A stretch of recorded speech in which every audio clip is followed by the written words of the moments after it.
Welcome to Chapter 6 of the Payment Management System course, and this chapter is named Needs Analysis, which we will be defining maintenance, rehabilitation, and reconstruction policies as well as cost analysis procedures. So the typical question that arises every time we try to maintain our network is how can we establish a very well-maintained MR&R policy. So this word here, you're going to see it a lot, MR&R, which is basically maintenance, rehabilitation, and reconstruction policies, in order to be a very good policy to represent a very significant part of any payment management system that you may fail.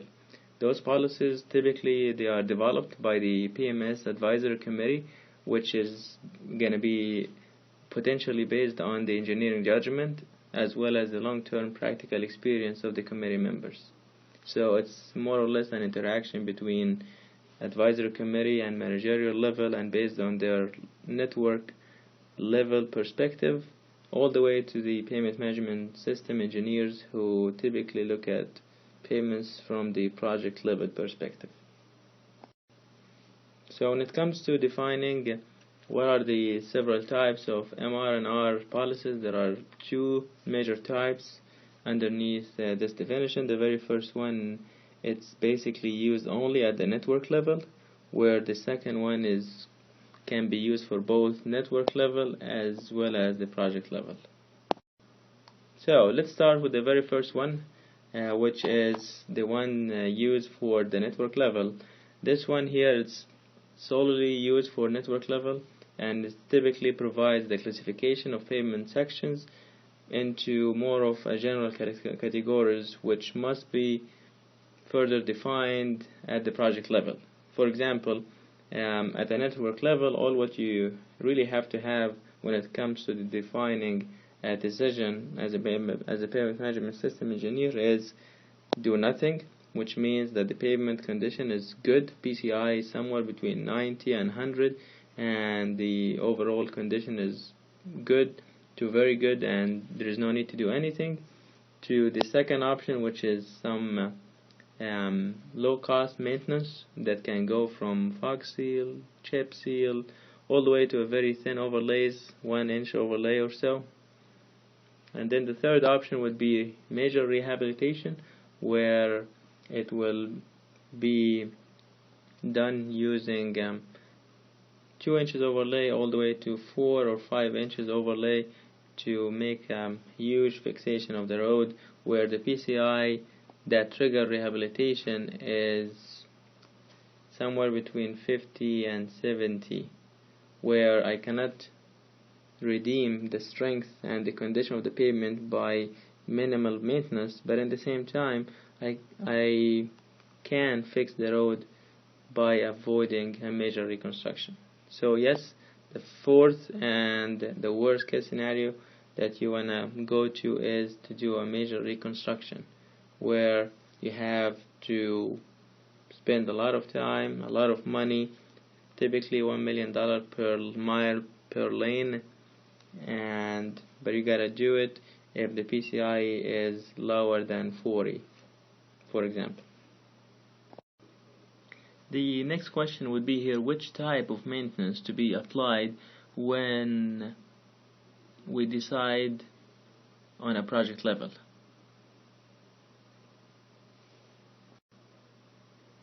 And here the question would be the one which is the policy that is really used for both levels will give a direct recommendations on a specific treatment to be applied. For example, let's say the PCI was that much, and this trigger a major maintenance, and the question now would follow is what type of maintenance. Sometimes we can do the job by just filling the cracks by sealing, or we can go all the way to an overlay.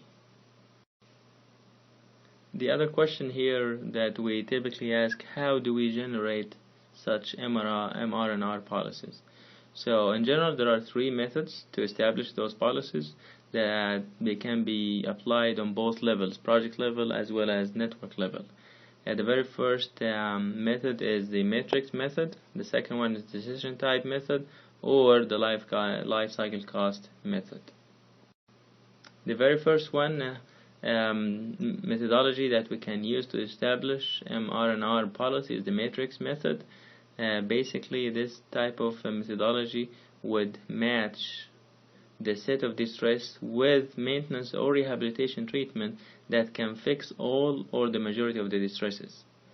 Typically, this type of methodology would heavily be based on experience and engineering judgment.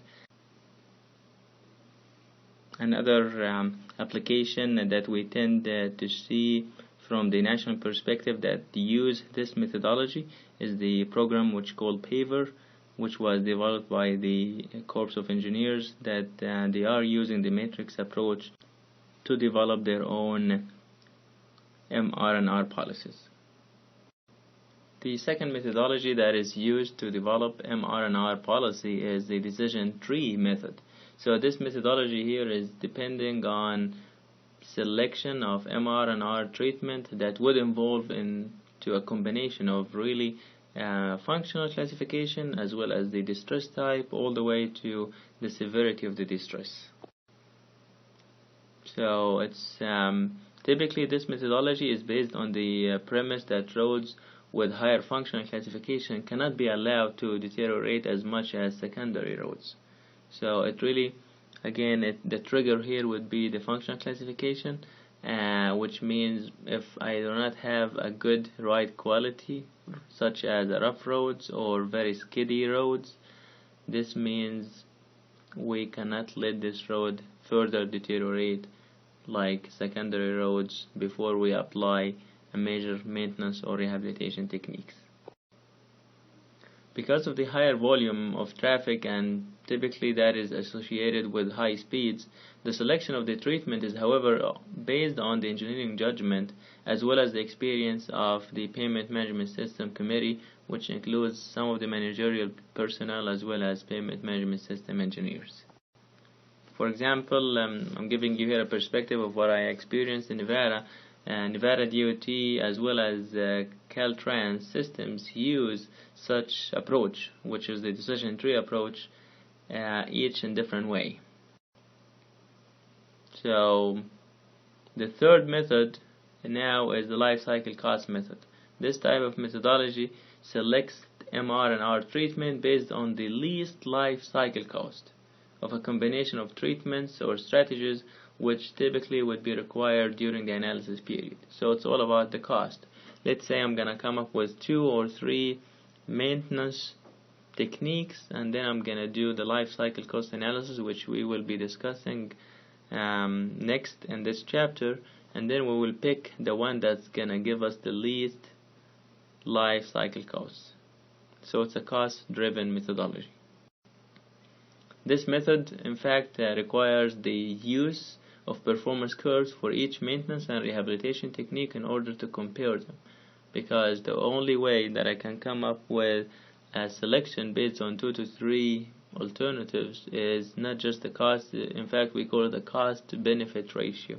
So I need to see the performance of the pavement, sometimes the historical performance of the pavement, based on the 3 technologies that I'm trying to compare, and look into the cost of each one of those, as well as how long did each one of those techniques lasted into the field. And that would define for us the cost over the benefit, or the years it took to reach failure again.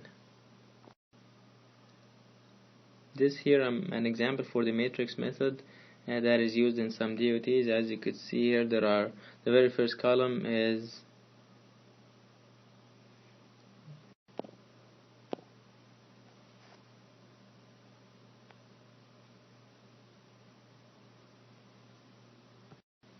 this is here an example for the matrix method that is used by several DOTs. As you could see, the distress type here in the very first column shows distresses, typical distresses for jointed concrete pavement, and this second column here, it shows do nothing if it's low severity. For example, if I pick corner break distress, if it's low severity, then do nothing. If it's low severity or medium or high, then this can trigger a crack sealing. And if we continue all the way here, if for medium and high, it can have all the way to full depth patch depending on how bad it is. And it can go all the way to, if it's high severity, that can trigger a slab replacement. So you could see there are several approaches, or there are several solutions to fix the same distress depending on the severity level. If it's low severity, I can do nothing, or all the way to crack sealing. That's the best I can if it's just low severity. If it's medium severity, I can do crack sealing, or I can do a full depth patch. If it's high severity, then I have three choices. I can do crack sealing, I can do full depth patch, or I can do slab replacement, and that would really depend on the extent of the problem. Let's say I have one slab, and the slab has 4 corners. From the 4 corners there is a corner break, and it's high severity. Then that may trigger us to do a slab replacement. While if it's a high severity but it's in 1 corner out of 4, then that can be fixed only by doing a full depth repair. And if I pick another one here, let's say linear cracking, and the linear cracking can really be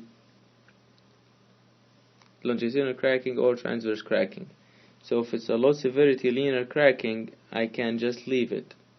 I don't have much to do here. Or I can do a crack sealing. Crack sealing can fix low severity, medium severity, all the way to high severity if the extent is very low. Once now the extent to be high and the severity is high, then I have 3 extra solutions to fix a linear crack. That can go from partial depth patch all the way to the slab replacement if it's high extent and high severity linear cracking. Another example here, this shows repair strategies for flexible pavements, and it's sometimes again it's related to the PSI, which is the pavement site index. And here we've got, as you would expect, those are the typical repair strategies that we can apply.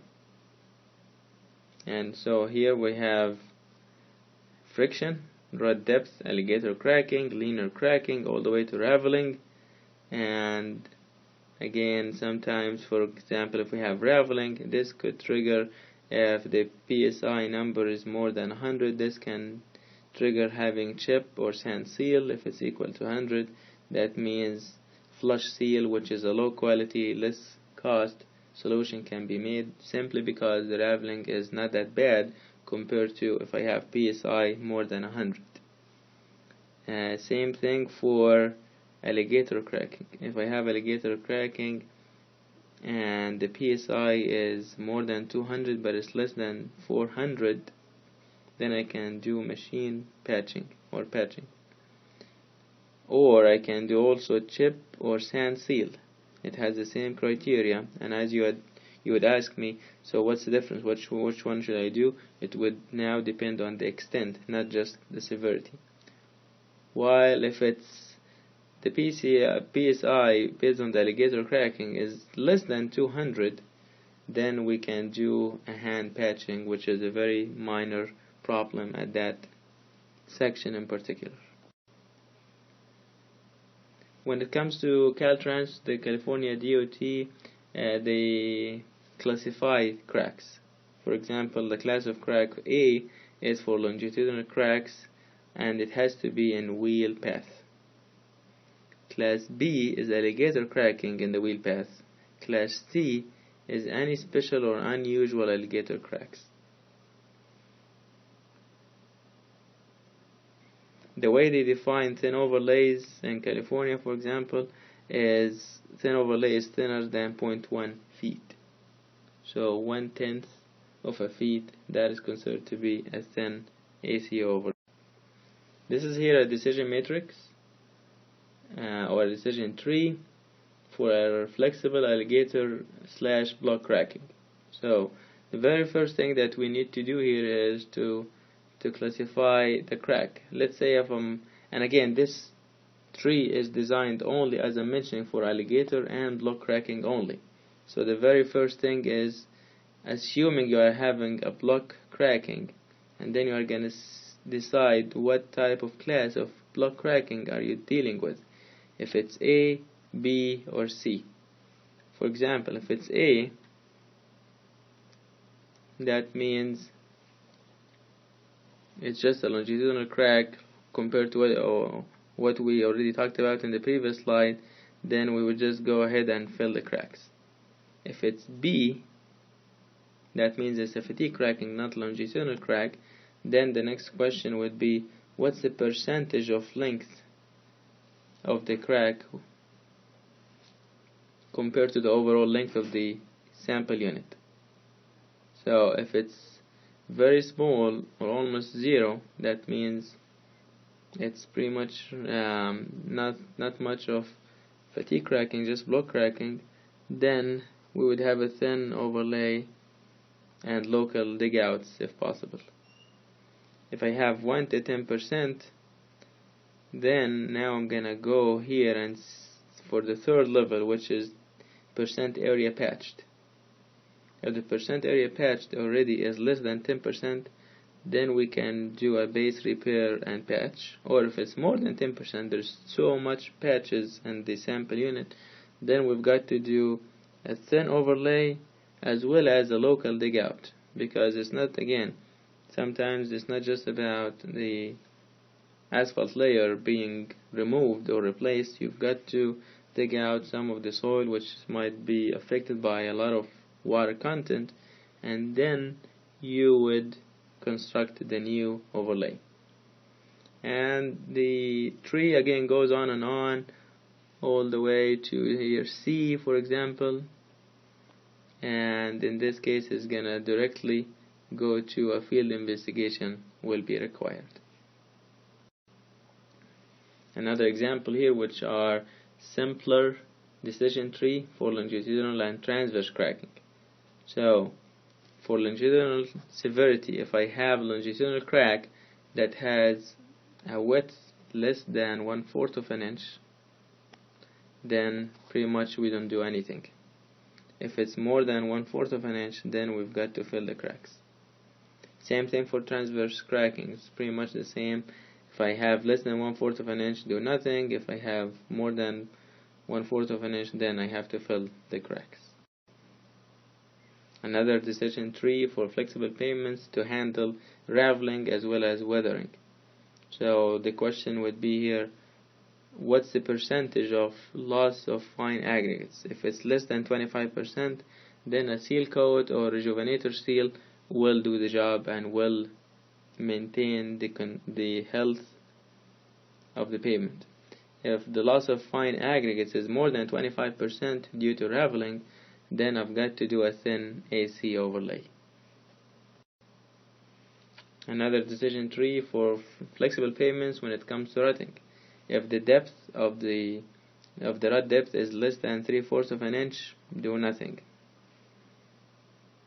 If it's more than 3/4 of an inch, then we need to correct the rutting by doing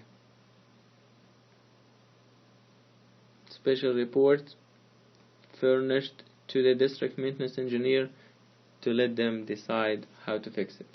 In some other DOTs and some other cities, 3/4 of an inch, for example, is too high. Sometimes in other places the criteria would be even 0.25 inches. If it's less than 0.25 inches, do nothing. Once we hit 1/4 of an inch, this would trigger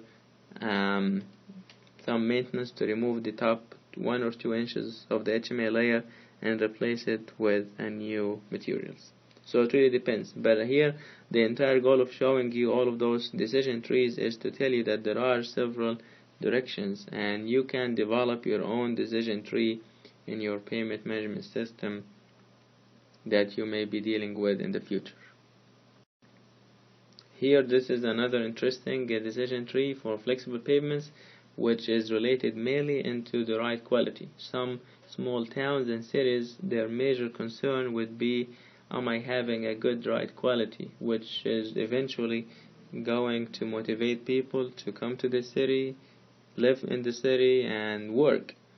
So if that's the case, then we can develop one decision tree based on mainly on ride quality. So, and then we can come up with a ride quality index. If the ride quality is less than 45 ride score, which is good, then do nothing. If it's more than 45 ride score and the speed of that road is 45 miles per hour, then do nothing. If it's 40 to 50 miles per hour, then we're gonna ask ourselves, okay, that means it's a higher level or higher classification road, and now we need to ask ourselves, if the ADT for that road is less than 1,000 vehicles per day, then do nothing. But if it's more than 1,000 vehicles, that means it's a city street, also do nothing.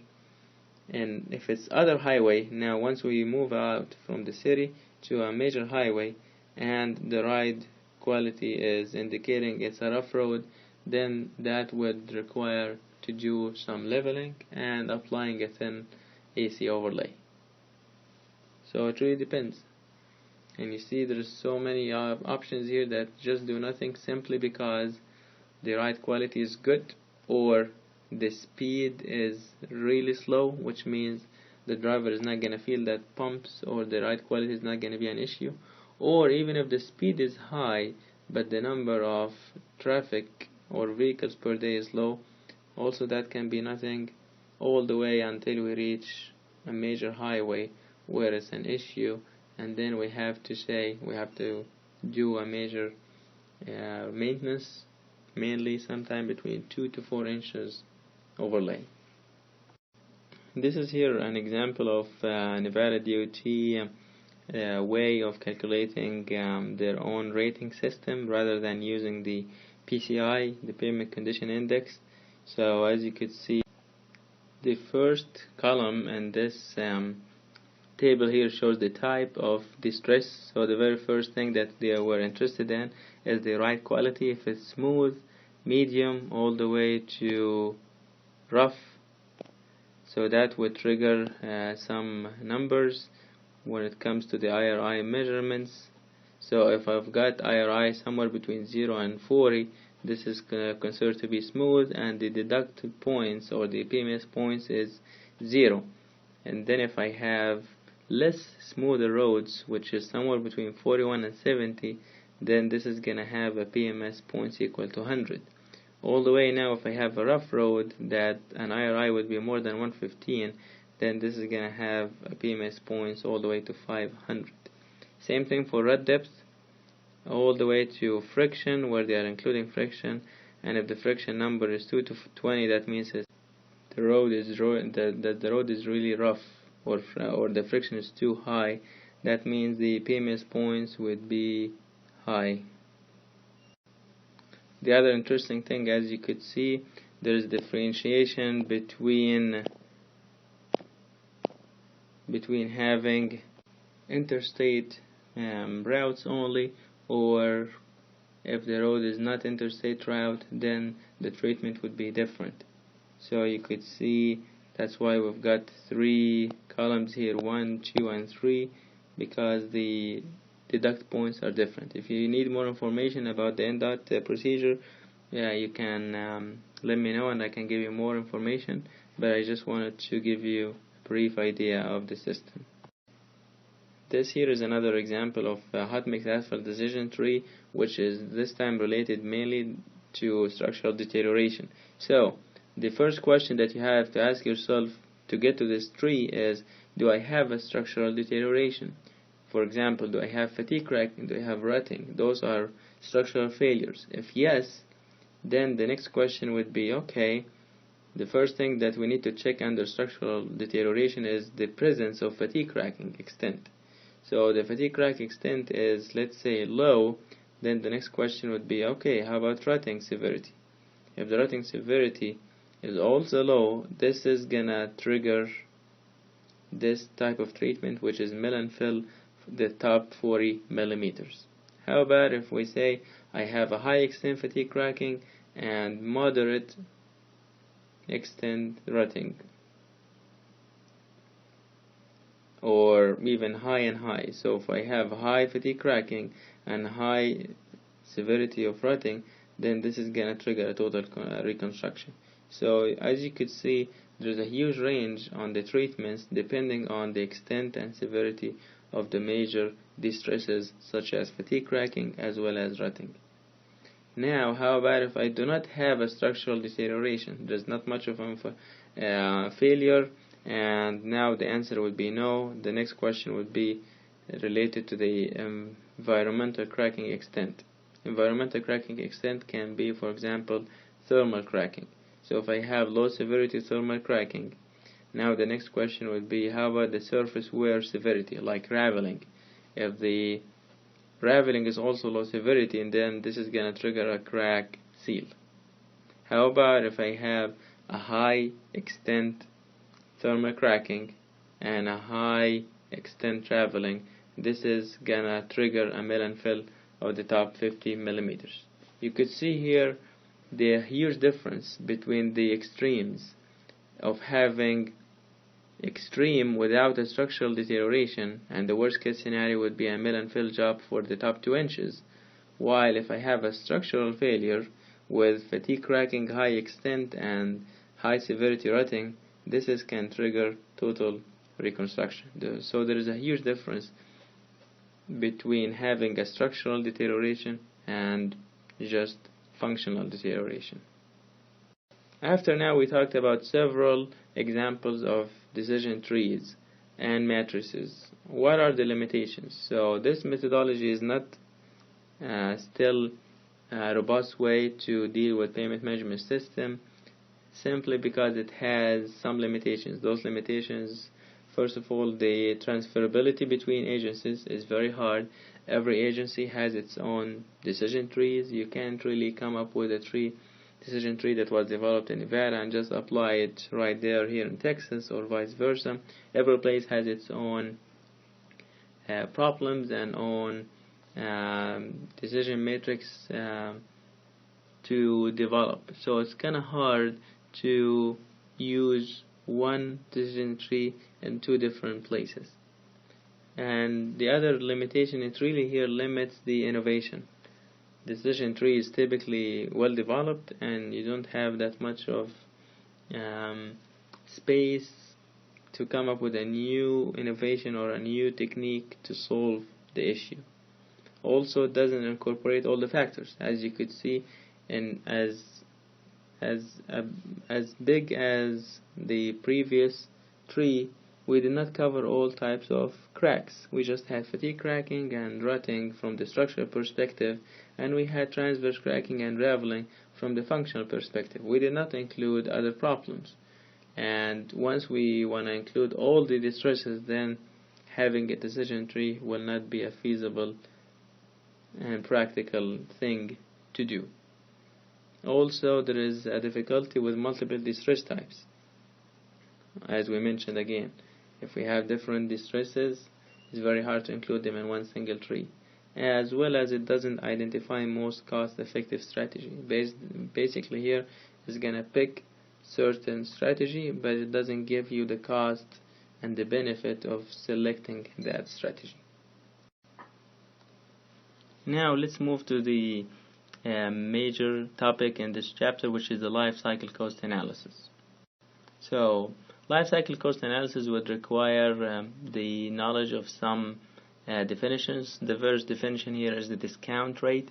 Those rates, you may have heard of them in any typical economics classes. So for some of you it's going to be a revision, for some it's going to be refreshing or repetition of information. So the way we define discount rate is simply the interest rate minus the inflation rate. We also are going to talk about what do I mean by analysis period, what's the unit cost for every treatment or for most of the treatments, as well as the estimated life of the treatment. So those are the major requirements to perform any life cycle cost analysis.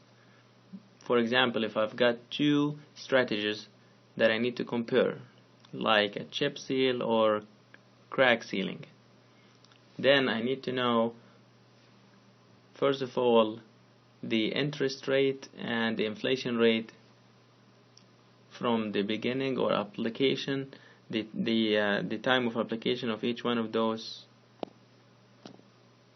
techniques till the failure. Then I also need to know how long it would take for a pavement to crack or fail after I apply a crack seal versus a chip seal. Next would be, I need to know how much it costs for me to do a crack seal per mile per lane, and same thing for chip seal. And lastly, I need to know a good estimate of the life treatment. For example, chip seal can take up to 4 or 5 years, while crack sealing can go up to 2 to 3 years. So we need to know those variables to perform the life cycle cost analysis to come up with a good decision whether to use option 1 or option 2. Okay, let's here talk about a little example of the time value of the money, just to give you the perspective of what do I mean by the interest rate, and I'm sure you've heard it here and there. So, for example, let's say I got a loan from the bank in 1999 of $100, and the bank told me, okay, you can have the $100, but you will need to bring it back to me in 10 years, and that would be 2009, with a 7% interest rate. That 7% interest rate would be translated into the need for you to bring back to the bank $197. So that's what I mean by the time value for the money with certain interest rate. How about the discount rate? The discount rate also is a rate underneath the time value of the money. For example, $1 today is not worth $1 a year from now, due to the interest from one side and the inflation rate from the other side. And those two rates, the discount rate versus the interest rate, are very significant on the life cycle cost analysis. For example, typically this type of rates would reflect on the long-term historical trends. So we need to learn how to calculate the discount rate. The discount rate is the interest rate minus the inflation rate over 1 plus the inflation rate. And since the inflation rate is really small, then we can typically simplify the discount rate equation to be simply the interest rate minus the inflation rate. So the interest rate, sometimes we refer to it as a treasury note, while the inflation rate is the consumer price index. So another aspect that we mentioned early on is how can I define what I call the analysis period. The analysis period is simply the time period over which future costs are going to be evaluated. For example, the length of analysis period, it has to be long enough to reflect the cost differences. Also, it has to force the use of each rehabilitation alternative. Another thing that I need to mention here, that the analysis period is not the same as the performance period. Sometimes we get to mix between these two concepts together. The analysis period is different than the performance period. So let's start with the analysis period. The analysis period is the length of the time that the agency would like to plan for. Let's say 10, 20 years of analysis period. While the performance period is the true length of the time that each treatment is going to last prior to reaching the trigger value. So from here I can tell you that the performance period it will be equal or less than the analysis period. For example, let's start with 4-inch overlay. I apply the 4-inch overlay after 10 years of the major reconstruction. That overlay is gonna last for 10 years. And then I'm gonna come back and I'm gonna have another 4 inches overlay, and that's gonna take another 10 years to fail. So the total analysis period was 10 years from the new construction to the application of the first overlay, plus 10 years, which is the life of the first overlay, plus 10 more years, which is the life of the second overlay, until we reach total failure.